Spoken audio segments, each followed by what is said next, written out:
আমরা ছোট থেকে বড় সকলেই ডিম প্রেমী বা ডিম পছন্দ করি। সকালের ব্রেকফাস্ট থেকে শুরু করে যদি রাতের ডিনার অবধি ডিম হয় তাহলে আমাদের আর কিছুই চাই না।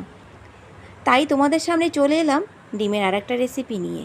সেটা হলো ডিম কষা। বাই দ্য ওয়ে, আমি ডালিয়াস ফুড অ্যান্ড বিউটি টিপসের সকল বন্ধুদেরকে নমস্কার ও স্বাগত জানিয়ে আজকের আমার রেসিপি ডিম কষা।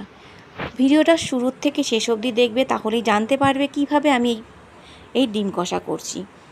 শুরু করা যাক আজকের রেসিপি ডিম কষা। নিয়েছি 7টা ডিম সেদ্ধ করে নুন হলুদ মাখিয়ে মধ্যেখানটা চিড়ে নিয়েছি।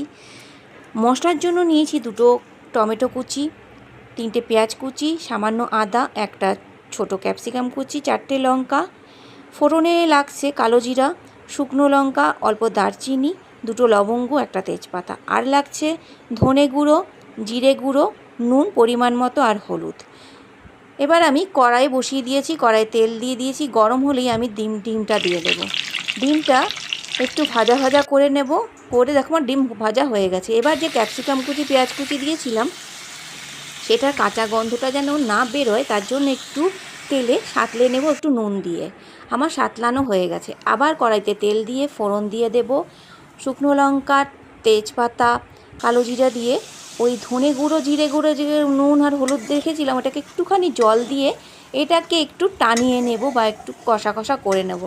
তার মধ্যে যে আমি ওই মশলাগুলো ভেজে রেখেছিলাম আর হয়ে গেছে, একটা পেস্ট তৈরি করে নিয়েছি। আবার ওটার মধ্যেই আমি পেস্টটা দিয়ে ভালোভাবে নাড়িয়ে চাড়িয়ে তেল যখন বেরোতে থাকবে ডিমগুলো ছেড়ে দেব। দেখো আমার ডিমটা তৈরি হয়ে গেছে। তোমাদের কেমন লাগছে এই ডিম কষা? যদি ভালো লাগে তাহলে অবশ্যই লাইক শেয়ার করবে। ও আর একটা কথা বলিনি, আমি কিন্তু এখানে রসুন ইউজ করিনি।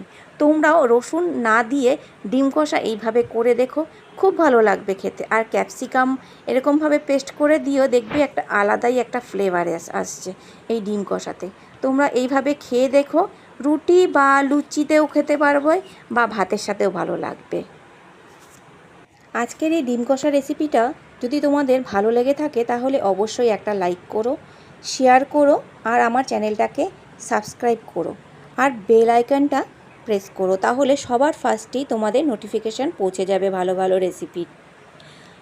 যাওয়ার আগে বলি, তোমরা সবাই সুস্থ থেকো, ভালো থেকো। আবার আসবো আর একটা অন্য রেসিপি নিয়ে বা বিউটি টিপস নিয়ে। তাহলে সবাইকে টাটা।